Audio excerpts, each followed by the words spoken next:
നമ്മളിപ്പം പോകുന്നത് കോഴിക്കോടുള്ള സംഗീത് കൂൾ ബാറിലേക്കാണ്. ഈ കൂൾ ബാറിനെ പറ്റി ഒരുപാട് കേട്ടിട്ടുണ്ടെങ്കിലും ഇന്നാണ് ഒന്ന് ആദ്യമായിട്ട് പോകാൻ പറ്റിയത്. ഇവിടെ ഇവരുടെ ഐസ്ക്രീംസും എല്ലാം ഇവർ സ്വന്തമായിട്ട് തന്നെയാണ് ഉണ്ടാക്കുന്നത്. അതിൻ്റെ ടേസ്റ്റ് ഇവരുടെ ഡിഷസിൽ ഉണ്ടെന്നാണ്. ഇവിടെ മേജറായിട്ടുള്ളത് ഇവരുടെ ഫലൂദയാണ്, നോർമൽ ഫലൂദ. അടിപൊളി ടേസ്റ്റാണ്. വാനില ഐസ്ക്രീമും കസ്കസും ഫ്രൂട്ട്സും സേമിയായും എല്ലാം ഇട്ടിട്ട് അടിപൊളി ഐറ്റം. ഞങ്ങൾ ഓർഡർ ചെയ്തിട്ടുണ്ടായിരുന്നത് ഇവർ തന്നെ ഉണ്ടാക്കുന്നതായത് കാരണം ഒരു വാനില സ്ലൈസ് ഐസ്ക്രീം ആയിരുന്നു. അടിപൊളി ടേസ്റ്റാണ്, നല്ല മിൽക്കി ടേസ്റ്റാണ് ഇതിന്. പിന്നെ നമ്മൾ ആക്ച്വലി ഒരു ബദാം മിൽക്കും അതേപോലെ തന്നെ ഇവരുടെ ഫലൂദ, അവരുടെ സ്പെഷ്യൽ ആയത് കാരണം അവരുടെ ഫലൂദയും കൂടെ ഓർഡർ ചെയ്തിട്ടുണ്ടായിരുന്നു.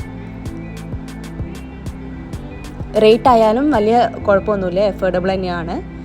ആൻഡ് ഞങ്ങൾ വന്ന സമയത്ത് ഇവിടെ ഭയങ്കര തിരക്കായിരുന്നു കേട്ടോ. എപ്പോഴും ഇവിടെ ഇതേപോലെ തിരക്കാണെന്നാണ് പറഞ്ഞു കേട്ടിട്ടുള്ളത്.